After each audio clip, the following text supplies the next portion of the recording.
People are naturally, inherently mobile.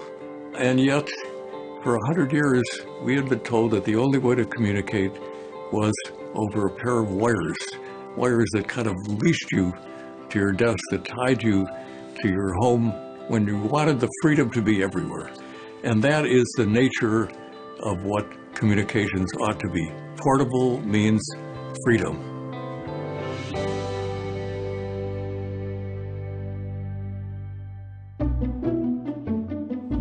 In the late 1960s, I was at Motorola, but at that time, if you wanted a phone, the only way to get it was from AT&T in most places, and they wouldn't even sell it to you. You'd have to rent it from them. And they invented a concept called cellular telephony.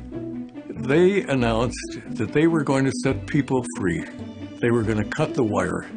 And the second thing that they said is, this service is going to be car telephones.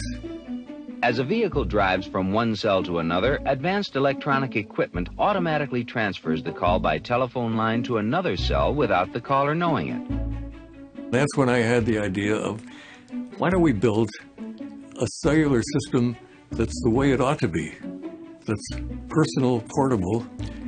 We shut down engineering in the company and put all our efforts into building a handheld, portable cell phone.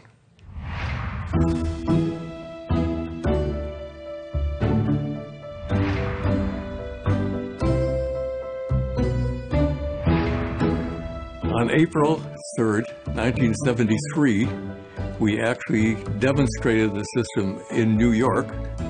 We had a press conference scheduled for the afternoon, but we had been approached by a journalist, and I decided, well, why don't we give him a real demonstration? A real demonstration would be walking down the street, and that's exactly what we did. I wanted to really put a dazzling demonstration on for this journalist. I took a chance and called Joel Engel. Dr. Engel was running the AT&T program. And I said, hi, Joel, it's Marty Cooper. Hi, Marty, he says. I'm calling you from a cell phone, but a real cell phone.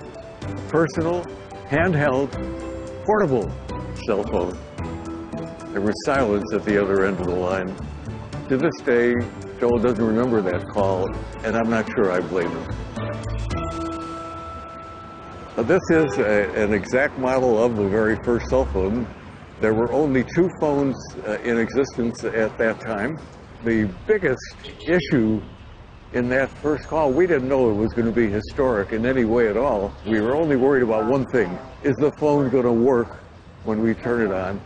Fortunately, it did.